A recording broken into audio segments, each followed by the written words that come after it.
வணக்கம் நண்பர்களே. Momentum masters YouTube சேனலுக்கு உங்களை அன்புடன் வரவேற்கிறோம். இங்கே நீங்கள் உங்களை நம்பும் சக்தி, வெற்றிக்கான உந்துதல் மற்றும் தினமும் முன்னேற உதவும் முன்னேற்ற கதைகளை தமிழில் பெறப்போகிறீர்கள்.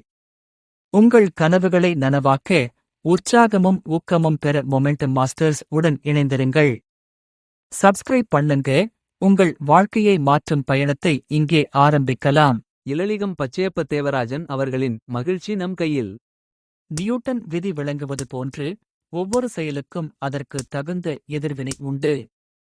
பிரம்மஞான சங்கம் வலியுறுத்தும் கர்மவிதி, மறுபிறப்பு ஆகிய கோட்பாடுகள் நமது வினைப்பயன் வாயிலாய் அமைகின்றன.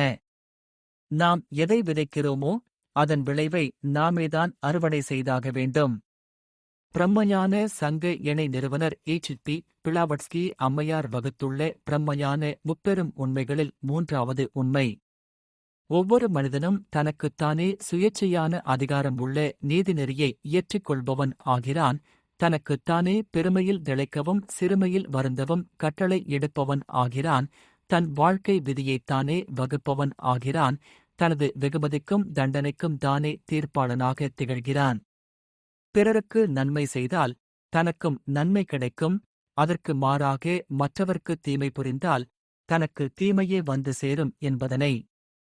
பிறர்க்கின்னா முற்பகல் செய்யின் தமக்கின்னா. பிற்பகல் தாமே வரும். குறள் 319 என்று திருவள்ளுவர் குறிப்பிடுகிறார். யாதும் ஊரே யாவரும் கேளிர் தீதும் நன்றும் பிறர் தரவாரா என்ற கணியன் பூங்குன்றனார் கூற்று உற்று நோக்கத்தக்கதாகும். மனத்துக்கண் மாசிலன் ஆவதற்கு தன்னலமற்ற தொண்டு செய்ய வேண்டும்.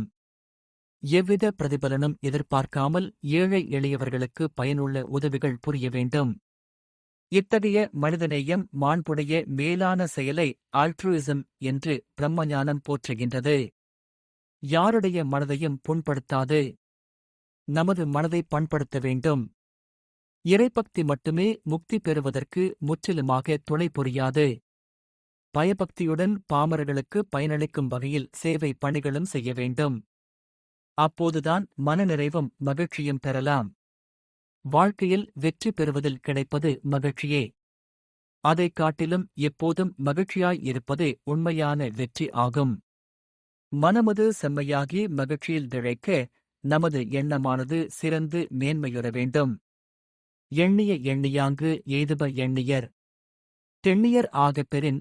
குறள் 666 என்று திருவள்ளுவர் பெருந்தகை நமக்கு வழிகாட்டுகின்றார்.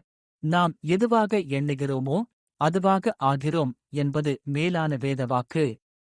இவ்வாறு மனதை நெறிப்படுத்தி வசப்படுத்துவதற்கு ஆட்டோ சஜஷன் என்னும் சுயக்கட்டளை விதிமுறை பயிற்சி தொடர்ந்து செய்ய வேண்டும்.